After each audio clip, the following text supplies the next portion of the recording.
Selamat malam, Kaltim Headline Malam kembali hadir bersama saya, Rosmi Rahma. Sejumlah informasi penting akan kami hadirkan untuk Anda dan berikut di antaranya. Kita awali Kaltim Headline Malam edisi kali ini. Cerita duka datang dari warga tepi sungai Karangmumus, Samarinda. Seorang remaja bernama Divin hilang setelah berenang bersama temannya. Tim SAR menurunkan penyelam, namun sampai Minggu sore kemarin korban belum ditemukan. Berikut informasinya. Inilah dua kejadian yang ditangani Kantor Pencarian dan Pertolongan Kelas A Balikpapan hari Minggu 10 Januari 2021. Kasus pertama, seorang pemancing hilang di Raut Serang Bontang, sedangkan kasus kedua, seorang anak remaja tidak diketahui nasibnya setelah berenang di Sungai Karangmumus, Samarinda. Anak remaja nahas itu bernama Divin. Anak berusia 13 tahun itu bermain-main dengan dua rekannya, Rizky dan Kila, di Sungai Karangmumus, sekitar Jalan Pemuda 4 Gang Haji Nusu, Samarinda. Ketiganya kemudian mandi berenang di sungai, namun tidak begitu lama Divin terbawa arus dan hilang dari pandangan mereka. Terima informasi laporan dari Ketua RT 30 Ibu Betty Lavia bahwa telah terjadi KMM di sekitaran wilayah Karangmumus, tepatnya di Gang Nusu Samarinda, Pemuda 4. Informasi bahwa dilaporkan bahwa ada anak identitas atas nama Divin, laki-laki 13 tahun yang bermain dengan temannya, dilaporkan pada pukul 12.30 tenggelam saat bermain di sekitaran Karangmumus tersebut. Saat ini tim unsur gabungan telah menuju LKP dan masih menyisir dengan rubber boot dan akan melakukan penyelaman di sekitar LKP guna menemukan korban. Setelah ada pencarian, nanti dibantu oleh unsur gabungan dari Potesa, dari relawan dan juga dari TNI Polri dan juga dari masyarakat sekitar. Demikian yang kami dapat informasikan. Laporan adanya remaja hilang saat berenang itu diterima tim SAR pada hari Minggu sekitar pukul 13.50 WITA. Pelapornya adalah Ibu Betty Lavia selaku Ketua RT 30 di tempat lokasi kejadian. Operasi pencarian melibatkan unsur siaga SAR Samarinda, Polsek Sempaja Selatan, relawan Samarinda dan juga warga sekitar. Sedangkan peralatan SAR yang diturunkan berupa rescue truk personel, rescue demak, rubber boot dan mopel 40 PK. Peralatan SAR air lengkap dan juga alat komunikasi, termasuk menurunkan para penyelam.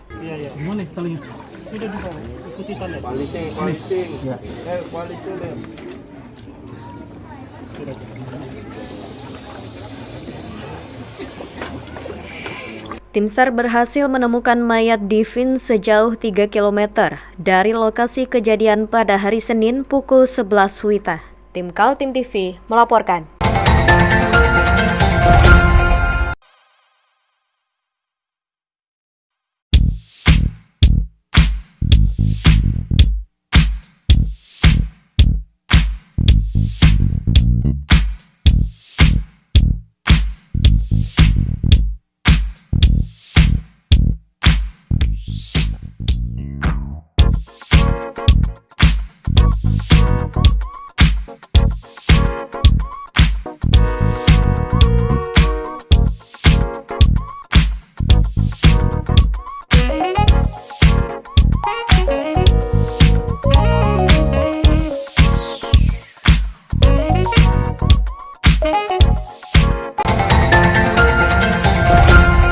Kecelakaan laut terjadi di kawasan Bontang, tepatnya di Laut Serang Timur, kawasan spot favorit para pemancing.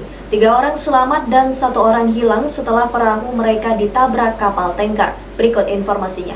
Kejadiannya sekitar pukul 5.15 WITA saat mereka memancing sepanjang malam Minggu di kawasan perairan Laut Serang Timur, Bontang. Subuh hari itu masih gelap ketika tiba-tiba perahu yang ditumpangi 4 orang pemancing ditabrak kapal tanker. 4 orang yang berada di perahu pemancing terhampur di laut. 3 diantaranya berhasil selamat, sedangkan 1 orang dinyatakan hilang. Sementara kapal tanker terus melaju seolah tidak tahu ada peristiwa tabrakan tersebut. Pemancing yang selamat adalah Mustari, Yunus, dan Sada. 1 orang lagi rekan mereka yang hilang setelah tercebur ke laut bernama panggilan Toa. Kami informasikan pada hari ini, tanggal 10 Januari 2021, terima informasi dari BPD Bontang bahwa telah terjadi laka kapal di perairan Bontang yang menimpa 4 nelayan.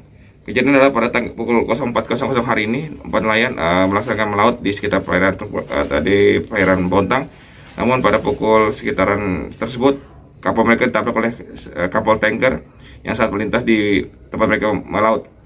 Korban atas nama Pak Mustari, Yunus, kemudian Pak Sada dan Pak Toa. 3 berhasil selamat, tinggal 1 orang atas nama Toa belum ditemukan. Saat ini gabungan dari Posar Kutim melaksanakan koordinasi dan juga melaksanakan pencarian menggunakan RIP menuju LKP untuk menggunakan pencarian atas korban yang masih hilang. Demikian diinformasikan. Tim Basarnas gabungan sudah berkumpul dan melakukan pencarian di lokasi kejadian. Menggunakan peralatan SAR seperti RIB, sampai Minggu sore hasil pencarian masih nihil. Selain dari rescue tim Posar Pencarian dan Pertolongan Kutai Timur, terlihat juga personel BPBD Bontang, Pos Angkatan Laut Bontang, dan Polisi Airut Bontang. Sesuai dengan prosedur, masa pencarian korban dilakukan selama sepekan. Tim Kaltim TV melaporkan.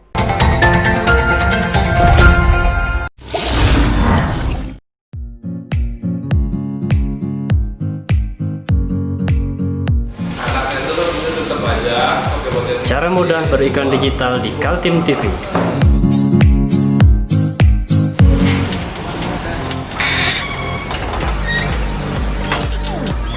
Yang pertama, jadilah sahabat Kaltim TV.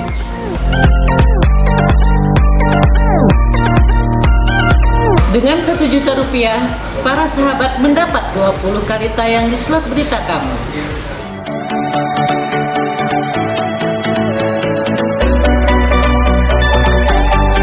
Dengan 20 detik dapat menjangkau 20.000 penonton. Anda beruntung karena mendapat kesempatan perdana dari kami. Ayo jadilah sahabat Kaltim TV.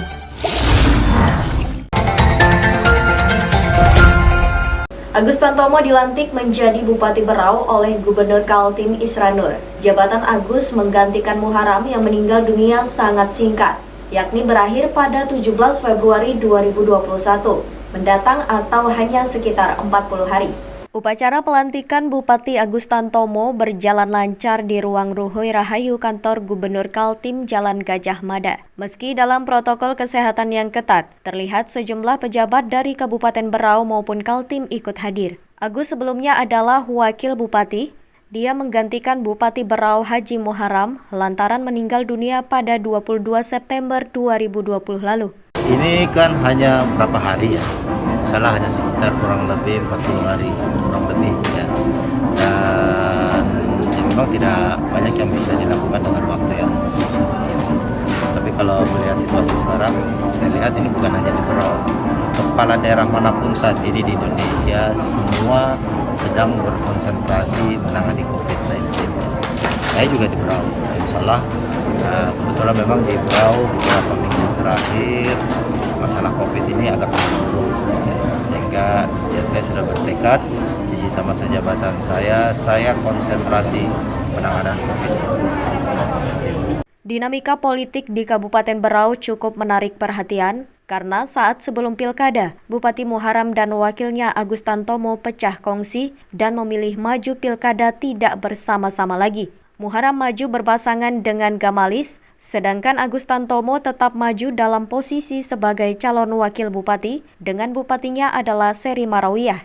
Belakangan tragedi itu terjadi, Muharam meninggal dunia di saat tahapan pilkada sudah berlangsung. Namun karena undang-undang membolehkan terjadi penggantian calon, Muharam digantikan istrinya Sri Juniarsih. Dalam pilkada 9 Desember yang diikuti 2 pasang calon, akhirnya KPU menyatakan kemenangan Sri Juniarsih Gamalis. Tim Kaltim TV, Hardin melaporkan.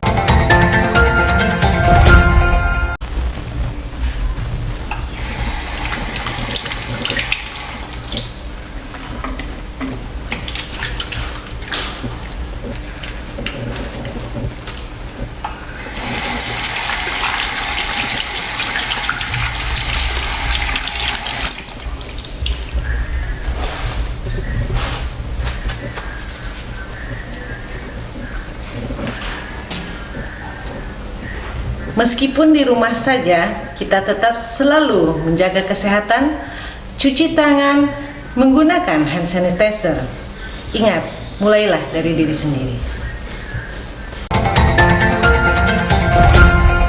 Meskipun menjadi Bupati Berau hanya selama 40 hari, Agus Tantomo mengakui tetap akan bekerja sebaik mungkin untuk kepentingan masyarakat dan pemerintah Kabupaten Berau di sisa masa akhir pekerjaannya. Agus mengaku akan konsen mengatasi virus corona yang sudah semakin menggila penyebarannya. Inilah pernyataan Bupati Berau Agus Tantomo saat diwawancarai wartawan usai pelantikannya oleh Gubernur Kaltim Isran Nur di Ruang Ruhui Rahayu, kantor Gubernur Kaltim Jalan Gajah Mada, Samarinda. Menurut Agus Tantomo, siapapun nanti yang menjadi pemimpin di Kabupaten Berau, konsentrasi terbesar tetap ada pada penanggulangan virus corona. Agus Tantomo akan menjadi Bupati Berau tersingkat, yakni sekitar 40 hari. Dia akan melepaskan jabatan itu pada 17 Februari 2021, bertepatan berakhirnya masa jabatan Bupati dan Wakil Bupati Berau periode 2016 hingga 2021.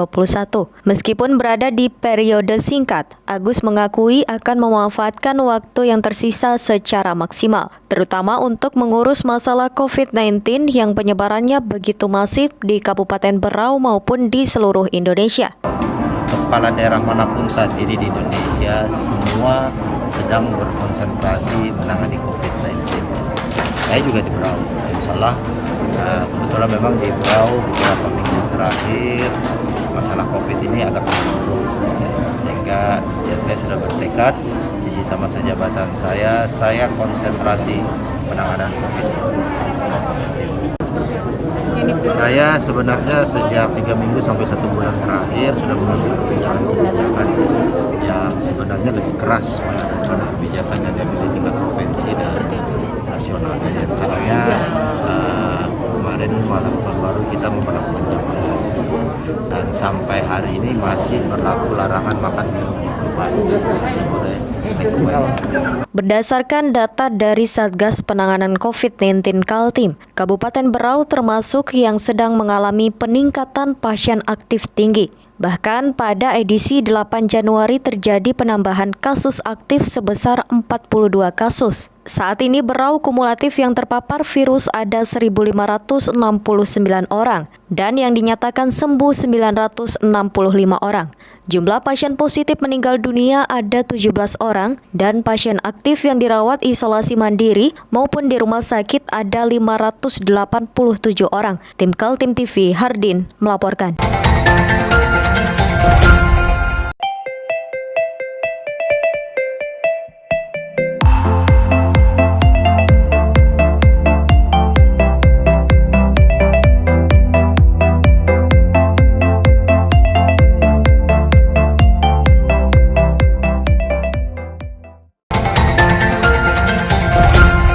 Kita beralih ke informasi selanjutnya, lebih dari 1.000 kontraktor rekanan pemerintah Kabupaten Kutai Kartanegara gelisah karena belum dibayar.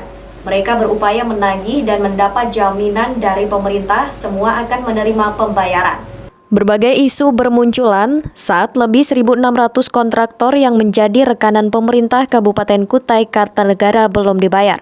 Maklum, di kabupaten itu baru saja menyelenggarakan pilkada, sehingga ada-ada saja yang mengaitkan belum terbayarnya kontraktor karena uangnya untuk memenangkan pilkada. Tapi isu miring itu dijawab oleh Sekretaris Daerah Sunggono. Pemerintah Kabupaten Kukar berjanji memenuhi kewajibannya membayar seluruh kontraktor. Hanya saja perlu waktu antara Januari sampai bulan Maret, karena proses pembayaran memerlukan beberapa hal teknis yang harus ditempuh. Di antaranya lantaran pekerjaan para kontraktor pada tahun 2020, sementara saat ini sudah memasuki tahun 2021. Sekda mengatakan dia segera ke Jakarta membicarakan masalah tersebut dengan Kemendagri agar pihaknya punya landasan hukum untuk pembayaran tersebut. Pak Bupati, Pak Wakil sudah sampaikan kita akan berkoordinasi mungkin insya Allah hari Senin ke Jakarta untuk menyampaikan dalam kondisi seperti ini apakah memang kita perlu menambah konten di sistem yang sudah ada atau seperti apa itu yang harus kita koordinasikan nanti hari Senin. Pak Bupati bilang untuk ke depan sistem tagihannya bakal per termin agar tidak terulang di akhir tahun ini. Ini bukan ke depan, sejak dulu pun aturannya kan seperti itu, cuman kan tidak sebagian, maksud saya tidak semua kontraktor mengambil hak itu dan juga nggak kita bisa salahkan gitu. Jadi katanya terjadi kejadian seperti saat ini. Mudah-mudahan ke depan manakala kita bisa membangun kesepakatan. Ini kan masalah trust aja nih, masalah trust antara penyedia jasa dengan pemerintah. Apakah dengan cara seperti itu mereka lebih mudah, lebih nyaman, lebih bisa terayuni dan sebagainya. Itu yang coba kita mulai sekarang kita bangun. Jadi kalau dari segi kesiapan Pemkab siap. Siap, siap, kita siap. Saat ini sebanyak 1.624 hingga 1.714 kontraktor belum menerima pembayaran atas pekerjaan yang telah selesai dilakukan para kontraktor pada tahun anggaran 2020. Keterlambatan pembayaran bukan terkait masalah ketersediaan keuangan, tapi karena proses administrasi yang sangat banyak. Sementara staf yang mengerjakan seperti memverifikasi perusahaan sangat minim. Di samping itu, para kontraktor juga banyak yang tidak mengambil uang pembayaran berdasarkan termin pekerjaan, tapi menumpuk dan menagih sekaligus pada akhir pekerjaan. Lantaran itu, Pemkab Kukar mengakui kekurangan staf yang memproses pembayaran para kontraktor. Pemkab Kukar mengakui akan mengevaluasi masalah tersebut agar tidak terjadi lagi pada tahun 2021. Perwakilan para kontraktor Andi Yusri merasa gembira karena Pemkab Kukar memberikan respon yang baik atas tuduhan para kontraktor. Total yang belum terbayar oleh Pemkab sebesar 305 miliar dan diharapkan sudah selesai sesuai yang dijanjikan, mulai Januari hingga Maret. Hari ini keluar sepakatan agreement yang sifatnya mengikat masing-masing untuk dilaksanakan, yaitu estimasi pembayaran di bulan Januari sampai Februari. Maret. Plus tanggalnya. Apalagi? Ini sudah cukup melegakan para kontraktor ya? Kami selaku warga negara Indonesia, warga negara yang baik, yang taat pada aturan dan hukum, ini sudah akan menjadi upaya kami, wujud protes kami, minta kepastian kami. Nah, setelah ada kepastian semacam ini kan tentunya kami. Tim Kaltim TV, Hardin melaporkan.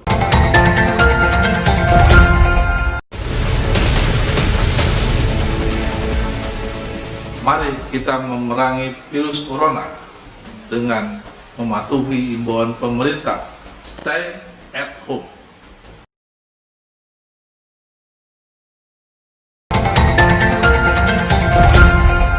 Kedatangan vaksin antivirus corona buatan Sinovac Biotech di Kalimantan Timur sudah ditunggu-tunggu masyarakat. Hanya saja warga harus bersabar lebih lama lagi karena sebanyak 25.250 dosis vaksin diprioritaskan untuk tenaga kesehatan terlebih dulu.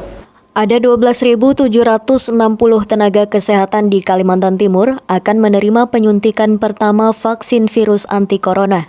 Kini Dinas Kesehatan Kaltim tinggal selangkah lagi untuk memulai penyuntikan, yakni turunnya izin dari Balai Pengawasan Obat dan Makanan. Izin dari BPOM Kesehatan adalah mutlak, mengingat instansi itu yang memiliki otoritas layak tidaknya vaksin digunakan. Kepala Dinas Kesehatan Kaltim Padilah Manteruna mengatakan, setiap tenaga kesehatan di Kaltim akan menerima 2 kali penyuntikan, atau 2 dosis dengan durasi suntik berikutnya pada 14 hari ke depan. Sedangkan vaksin untuk masyarakat masih menunggu kiriman dari pabrik pembuatnya Sinovac Biotech di negeri Tiongkok. Saat ini Indonesia telah memiliki 3 juta dosis vaksin dan akan datang 15 juta dosis vaksin lagi. Kalau gelombang selanjutnya Bu untuk masyarakat umum, kan kita tahu udah Samarinda disuruh daftar gitu. Tahapnya, itu tadi saya rapat dengan Mendagri, Menkes, Wamenkes dengan Pak Doni.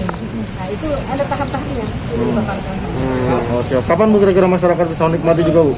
Jadi begini, tadi katakan dari Menkes bahwa penduduk dunia ini kan dunia semua membutuhkan vaksin ya. Penduduk dunia ini lebih 7 miliar. Nah, sedangkan vaksin yang sudah diproduksi dari berbagai merek hanya 6 miliar. Semua manusia di dunia ini berebut. Alhamdulillah kita dapat. Ya, ada berapa negara yang bisa? Berarti dipastikan tahun ini Kaltim juga dapat vaksin Bu ya? Mudah-mudahan. Sudah ada. Belum ada pemberitahuan tapi Bu ya untuk kedatangan tahap kedua Bu? Ya. Tahap kedatangan vaksinasi tahap kedua belum datang ada? lagi dari negara ini ya udah.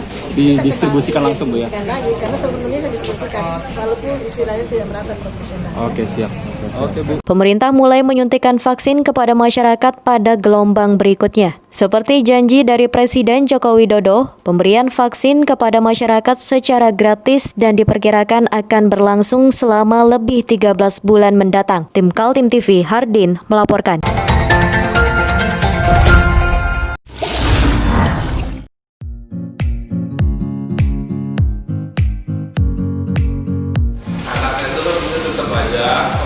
Cara mudah beriklan digital di Kaltim TV.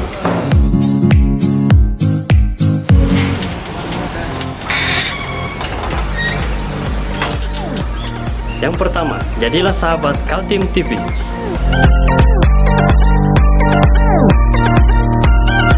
Dengan Rp1.000.000, para sahabat mendapat 20 kali tayang di slot berita kamu.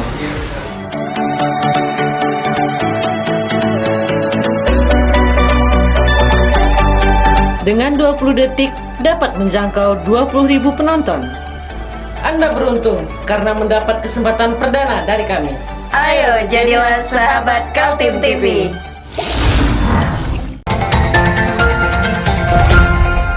Demikian Kaltim Headline Malam edisi kali ini. Informasi lainnya dapat Anda simak melalui situs website kami www.kaltim.tv, channel YouTube dan fanpage Facebook Kaltim TV.